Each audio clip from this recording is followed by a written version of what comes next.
Hi, ഞാൻ ദേവി. ഞാൻ ദാമു. ഞങ്ങൾ US-ന്റെ ചുറ്റും ഒരു RV ട്രിപ്പ് നടത്തിക്കൊണ്ടിരിക്കുകയാണ്. ആ കാണുന്നത് ഞങ്ങളുടെ RV. അപ്പോൾ നമുക്ക് ഇന്നത്തെ വിശേഷങ്ങളിലേക്ക് കിടക്കാം. ഓക്കെ. ഇത് 109 എന്താണ്? ഇവിടെ നമ്മൾ നിൽക്കുന്നത് ജയന്റ് റെഡ്വുഡ് ആൻഡ് ഓവർലുക്ക് എന്നാണ് ഈ സ്ഥലത്തിന്റെ പേര്. ഇത് ജയന്റ് റെഡ്വുഡ് എന്നുള്ള അതായിരിക്കണം. അത് ഈ ക്യാബുകളിലെ ഏറ്റവും പഴക്കമേറിയതും ഏറ്റവും വലുതുമായിട്ടുള്ള ഫോർമേഷനാണ് ഈ ജയന്റ് റെഡ്വുഡ്. എന്നിട്ട്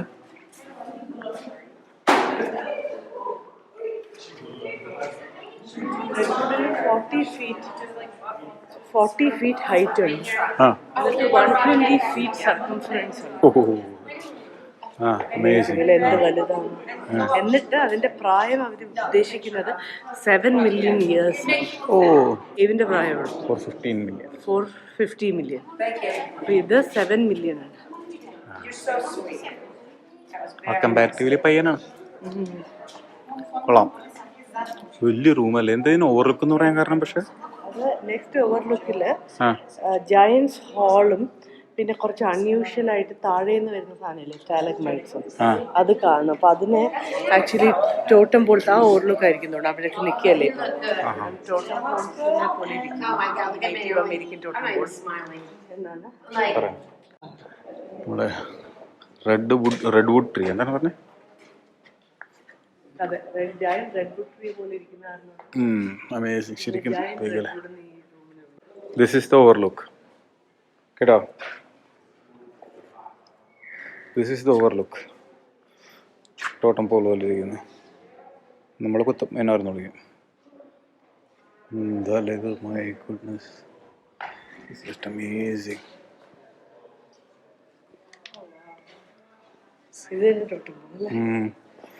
ഓരോ കോർണർ തിരിഞ്ഞു വരുമ്പോഴും ഇങ്ങനെ ബ്രെത്ത് ടേക്കിംഗ് ആണ്. അത് ശരിക്കും അൺബിലീവബിളി ബിഗ്. ബ്രെത്ത് ടേക്കിംഗ് ആണെന്ന് മാത്രമല്ല, എനിക്ക് തോന്നുന്നേ ഇത്രയും വലിയ മുറികളല്ലേ, അപ്പോഴാണ് നമുക്ക് ഗ്രാൻഡ് സ്കെയില് മനസ്സിലാവുന്നത്.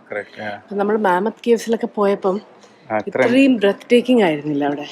ഡിഫിക്കൽട്ട് ആയിരുന്നു, ഒരു കേവ് ആയിരുന്നു, ഡിഫിക്കൽട്ട് ആയിരുന്നു. പിന്നെ സ്ക്രോളൊക്കെ ചെയ്ത് അതൊക്കെ പോകണമായിരുന്നു. ഇതിപ്പോ എല്ലാവർക്കും ആക്സസിബിളും ആണ്. കണ്ടോ, വീൽ ചെയർ ആക്സസിബിൾ ആണ്. ഇപ്പൊ കൂടുതൽ ആളുകൾക്ക് വരാൻ വേണ്ടി ഇത്രയും ഭംഗി, എനോമിറ്റി ആയിരിക്കണം. അതാണ് അതിന്റെ അമേസിംഗ് പാർട്ട്.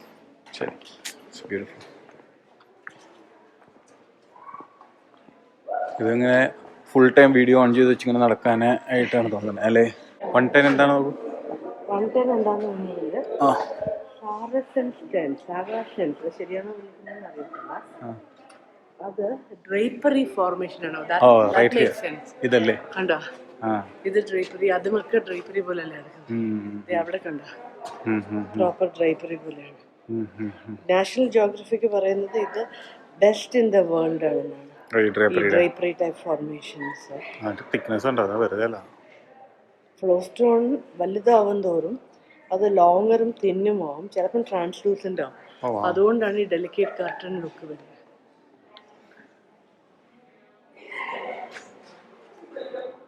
നമ്മൾ നിക്കണേന്റെ മുകളിലൊക്കെ ഉണ്ട് കേട്ടോ സാധനം. റൂഫിൽ നിന്നൊക്കെ ഇപ്പോഴും ഉണ്ട്. കണ്ട,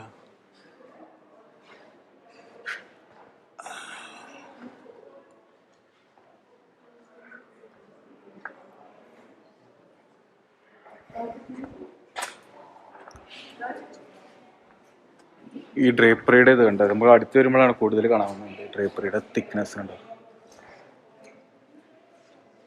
അതൊക്കെ ചിലതൊക്കെ ട്രാൻസ്ലൂസൻ്റ് ആണ് ഈ പറഞ്ഞത്. വേണ്ട, ഇവിടെ ലൈറ്റ് അപ്പുറത്തു നിന്നുള്ള ലൈറ്റ് ഇങ്ങോട്ട് വരുന്നുണ്ട്.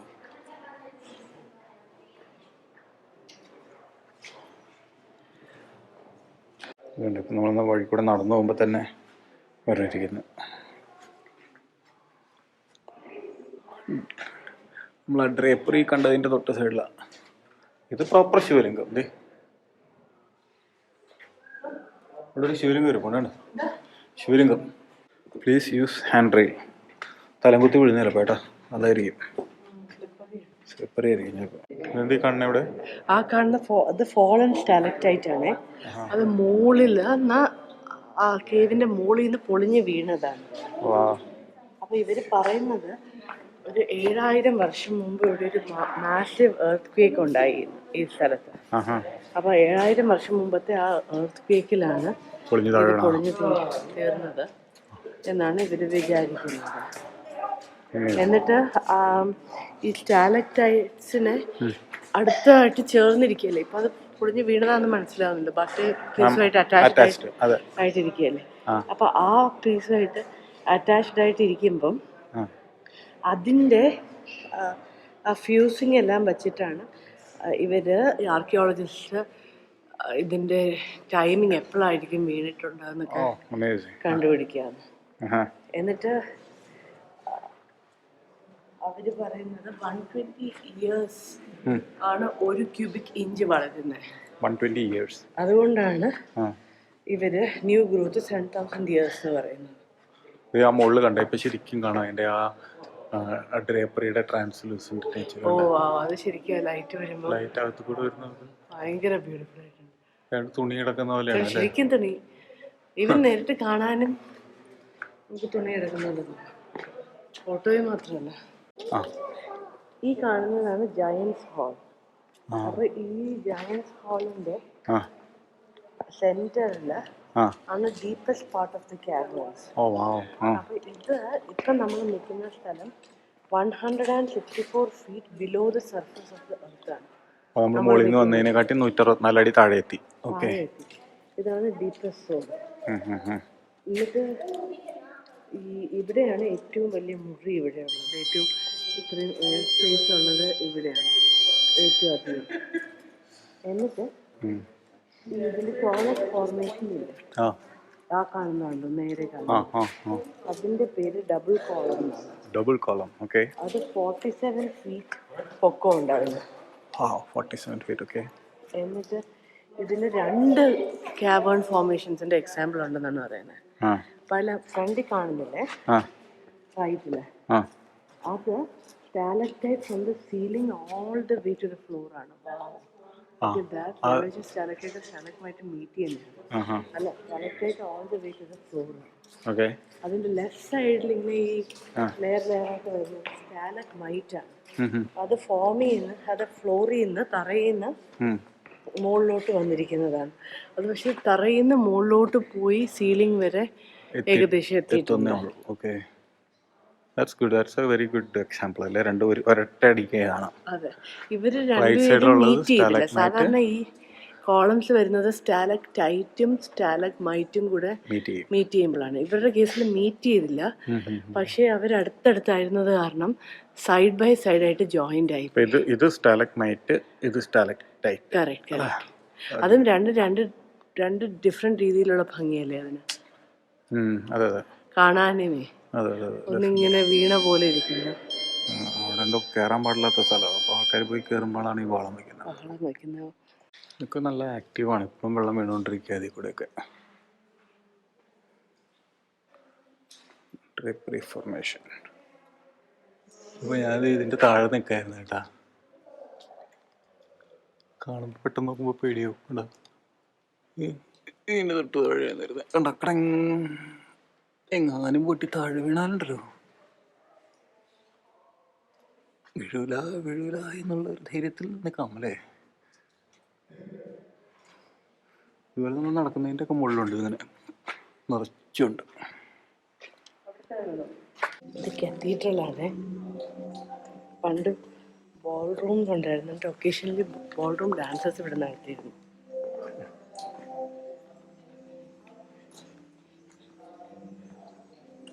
ഇവിടെയാണ് ഗ്രേറ്റ് സ്റ്റാലക്മൈറ്റ് ഓർഗൻ. ആ കാണുന്നതാണ് മുഴുവനും. 3.5 ഏക്കറിലും കണ്ടാണ് ഈ ഓർഗൻ ഇരിക്കുന്നത്. ഇത് ഗ്രേറ്റ് സ്റ്റാലക്മൈറ്റ് ഓർഗൻ എന്ന് പറഞ്ഞാൽ ലോകത്തെ ലാർജസ്റ്റ് മ്യൂസിക്കൽ ഇൻസ്ട്രുമെന്റ് എന്നാണ് ഇതിനെ പറയുന്നത്. ഗിന്നസ് ബുക്ക് ഓഫ് വേൾഡ് റെക്കോർഡ്സിൽ ഈ സ്റ്റാലക്മൈറ്റ് ഓർഗൻ സ്ഥാനമുണ്ട്. അങ്ങനെയാണെന്നുള്ളത് ഇവർ ഉണ്ടാക്കിയിരിക്കുന്നത്. അവിടെയൊക്കെ ഹുക്കപ്പ് ചെയ്തിരിക്കുന്നുണ്ട്.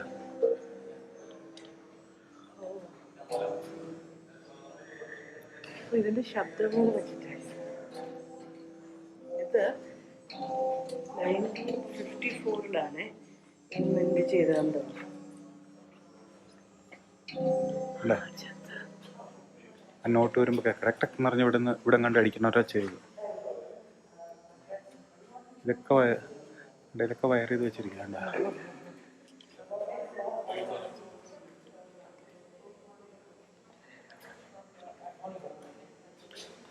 1954 ഇത് ആരംഭിച്ചതാണ് ഈ ഓർഗൻ ഉണ്ടാക്കാൻ, ഇങ്ങനെ ഹുക്കപ്പ് ചെയ്യാൻ വേണ്ടിയിട്ട്. അപ്പം മിസ്റ്റർ ലേലാൻഡ് സ്പ്രിങ്കിൾ എന്ന് പറഞ്ഞ ആള് വെർജീനിയയിലെ സ്പ്രിംഗ്ഫീൽഡ് എന്ന സ്ഥലത്തെ ഒരു മാത്തമാറ്റീഷ്യനും ഇലക്ട്രോണിക്സ് എഞ്ചിനീയറും ആയിരുന്നു. അദ്ദേഹം 1954 തുടങ്ങിയിട്ട് 3 വർഷം എടുത്തു കംപ്ലീറ്റ് ചെയ്യാൻ. ഇതിൽ സീലിംഗിൽ നിന്ന് വരുന്ന സ്റ്റാലക്ടൈറ്റ്സ് ഇല്ലേ, അതാണ് ടോൺ സോഴ്സസ്. അപ്പം ഈ മാലറ്റ്സ് ഇലക്ട്രോണിക്കലി മുകളിൽ നിന്ന് വരുന്ന സ്റ്റാലക്ടൈറ്റ്സ് റബ്ബർ ടിപ്പ് മാലറ്റ്സ് ഉപയോഗിച്ചിട്ട് പതുക്കെ അതിനെ ടാപ്പ് ചെയ്ത് കൊടുക്കും, ഈ സ്റ്റാലക്ടൈറ്റ്സിനെ. അപ്പോഴാണ് മ്യൂസിക്കൽ നോട്ട്സ് വരുന്നത്. ഈ സ്റ്റാലക്ടൈറ്റ്സിന് ഓരോ സ്റ്റാലക്ടൈറ്റിനും ഓരോ ഡിഫറെന്റ് സൈസാണ്, ഡിഫറെന്റ് ഷേപ്പാണ്.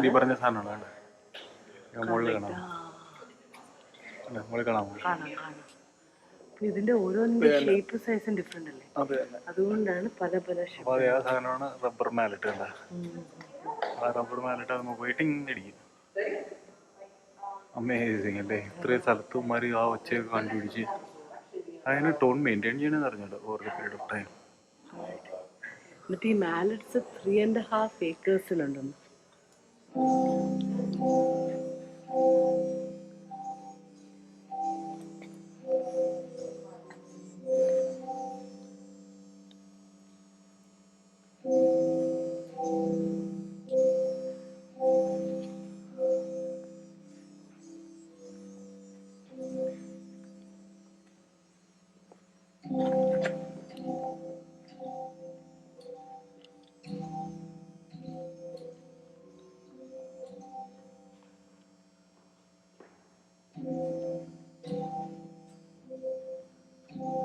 അടിക്കുന്നുണ്ട്.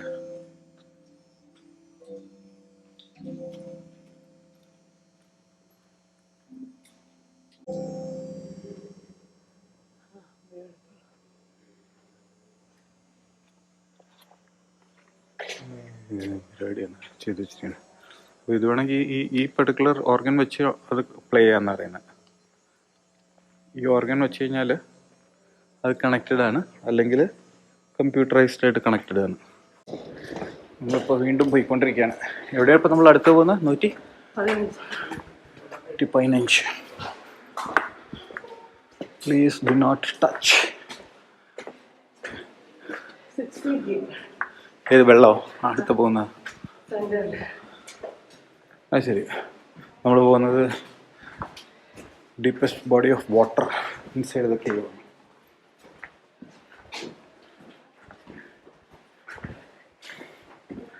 115.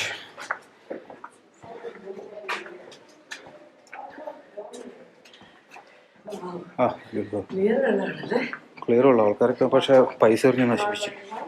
ഇതിൽ എൻഡ് ഓഫ് ദി ഇയറിൽ അവർ വെള്ളം ഫുൾ കളക്ട് ചെയ്യുമ്പോൾ 2-3 അടി കോയിൻസ് കിട്ടുന്നു അവർക്ക് കളക്ഷനായിട്ട്. എന്നിട്ട് ആ നോൺ പ്രോഫിറ്റ് ഓർഗനൈസേഷൻസിലൊക്കെ കൊടുക്കും. Oh, അതുകൊണ്ട് എവിടെയുണ്ട്. The pool is trained every year and deposits are donated to medical research. Oh, wow. അടിപൊളി അല്ലേ? That's really nice. ഉണ്ട്. Grand total to date is 1,180,000. That's a lot of coins. Lot of money. കുറേ പേര് രൂപ ഇട്ടിരിക്കുന്നു. പൈസ കിട്ടുന്നുണ്ട്. അത് കഷ്ടമായില്ലേ? ഉണക്കിയെടുത്തിരിക്കുന്നേ. നെക്സ്റ്റ് എന്താണ്? Morrisons hall. ഓക്കെ, നമ്മളിപ്പോൾ most of the big areas കഴിഞ്ഞെന്നോണം അല്ലേ? അതെവിടെ എത്തി? 116. എന്താണ് ഇവിടെ കാണാനുള്ളത്? ഈ കാണുന്നത് മോറിസൺസ് ഹാളാണ്. ഈ കാണുന്ന ഹാൾ. ഓക്കെ, ഈ ഹാൾ ഇങ്ങനെ കാണുന്നത്. ഓക്കെ, അതാണ് മോറിസൺസ് ഹാൾ. മോറിസൺസ് ഹാളിൽ ഈ ബ്രിക്ക് വാളിൻ്റെ അപ്പുറത്ത് വേറൊരു ക്യാബിൻ്റെ സൈഡിൽ ഒരു ഷാഫ്റ്റ് ഉണ്ട്, അത് സർഫസിലേക്ക് ലീഡ് ചെയ്യും. ശരി. അപ്പം 1901 ലിമേർ സാനിറ്റോറിയം എന്ന് പറഞ്ഞാൽ ബിൽഡ് ചെയ്തിരുന്നതാണ്. ഇവിടെയാ അന്നത്തെ ലൂറി കേവാൻസിന്റെ ഓണർ. ഈ ഷാഫ്റ്റിന്റെ മുകളിലാണ് ബിൽഡ് ചെയ്തിരുന്നത്. അപ്പൊ ഒരു പവർഫുൾ ഫാന് ഈ കൂൾ എയർ, കാവേഴ്സിന്റെ കൂൾ എയർ വലിച്ച് മുകളിൽ കൊണ്ടുപോയി. അതായിരുന്നു first air conditioned home. United സ്റ്റേറ്റ്സിലെ ആദ്യത്തെ എയർ കണ്ടീഷനിങ് ഹോമാണ്. പക്ഷെ ആ സമയത്ത് ഇവർക്ക് അറിയായിരുന്നു അത് ഇതാണ് കേവപ്പിളാണെന്ന് ഉണ്ടായിരുന്നു അന്ന്. 1901 അടിപൊളി, നല്ല ഐഡിയ അല്ലേ? അത് കംപ്ലീറ്റ്ലി എയർ കണ്ടീഷൻഡ് ആണ് ഇതിനകം. സെയിം ടെമ്പറേച്ചറിലല്ലേ? ഈ ബ്രിക്കിന്റെ അപ്പുറത്തെ സൈഡിലൂടെയാണല്ലേ? അപ്പുറത്തെ സൈഡിലെ ഷാഫ്റ്റിൽ കൂടെയാണ് കണ്ടുവിടാം. ഓക്കെ, കൊള്ളാം. Tour continuous. എനിക്ക് മനസ്സിലായിട്ടില്ല എന്തായത് സംഭവം. ഇത് ക്യാബൺ വലുതായപ്പം താഴേന്ന് വന്ന സ്റ്റാലഗ്മൈറ്റ്സിനെ അറിയാണ്ട് കട്ട് ചെയ്ത് കളയും. ഇവര് കട്ട് ചെയ്തതാണ്. പഴയ ട്രഡീഷൻ അതിൽ തൊട്ട ഗുഡ് ലക്ക് ആണ്. ഇതാണ് ഇപ്പൊ ഫ്രൈഡ് എഗ്സ്. 2 ഉള്ളൂ. ബാക്കി എഗ് ഒക്കെ ഇവിടെ പോയി. Who moved my egg? 2 വെട്ടിയുള്ളൂ ഇവര്. That's not bad. എനിക്കാണത് ചിലപ്പോൾ ബേസിക്കലി അപ്പൊ ഇതുപോലെ ഇരുന്നൊരു സാധനം വെട്ടിയതായിരിക്കും അല്ലേ? ഇതുപോലെ ഇരുന്നത് വെട്ടിയപ്പോ വന്നായിരിക്കും ഇത്. ഇതും വെട്ടിയതാണോ? ചെറുതായിട്ട് അവിടെയൊക്കെ ഉണ്ടോ ചെറിയ ഇങ്ങനെ മുട്ട? ഈ മുട്ടകളിൽ ഏതെല്ലാം വെട്ടിയതായിരിക്കും അല്ലേ? കൊള്ളാം. Veterans flag to all Virginians who gave their lives in the World War. ഇത് 1928 ആദ്യം വച്ചത്, ഈ വെറ്ററൻസ് ഫ്ലാഗ് വെച്ചത്. അന്ന് മുതലുണ്ട് ഇവിടെ. ഇതാണ് ഇപ്പോൾ സ്റ്റെബിൻസ് അവന്യൂ അല്ലേ? 3 ഡിസ്കവറേഴ്സിൽ ഒരാളാണ് ബെൻഡൻ സ്റ്റെബിൻസ്. അദ്ദേഹത്തിൻ്റെ പേരിലുള്ള ഒരു അവന്യൂ. അദ്ദേഹമാണ് ബാക്കി 2 പിരികേറ്റിയത്. പിന്നെ കയറാൻ പോകാനായിട്ടാ പോയി തപ്പാൻ പോകാൻ. അത് ശരി, കൊള്ളാല്ല. സ്റ്റെബിൻസ് അവന്യൂ. എന്നിട്ട് അന്ന് ന്യൂയോർക്ക് ഹെറാൾഡ് പറഞ്ഞത് ഈ ലൂറേ കാവൻസ് ഡിസ്കവറി ഓഫ് ദി സെഞ്ചുറി എന്നായിരുന്നു. വലിയൊരു സാധനം discovery. It's an amazing discovery for sure. ഇതിൽ കുറേ സാധനങ്ങളൊക്കെ മുമ്പ് പൊളിച്ചളഞ്ഞിട്ടുണ്ട് നമുക്ക് നടക്കാനായിട്ട്. കണ്ടാ ഇതൊക്കെ മുകളിൽ പൊളിച്ചു വെച്ചിരിക്കുക. അല്ലെങ്കിൽ ബിക്കോസ് ഇതൊന്നും പൊട്ടിച്ചിട്ടില്ലെങ്കിൽ നമുക്ക് നടക്കാൻ പറ്റില്ല ഇതിൽ കൂടെ. പൊട്ടിച്ചതിന്റെ ഷേപ്പ് കണ്ട നല്ലതായിട്ടുണ്ടല്ലേ? ഇത് കണ്ട ഇവിടെ 3 വരും. വലുതല്ലേ? വലുത് ഹ്യൂജ് ആക്ച്വലി. അത് ഞാനല്ലെങ്കിൽ ഇത് കൂടെ പൊളിഞ്ഞ് താഴെ വീഴുന്നു.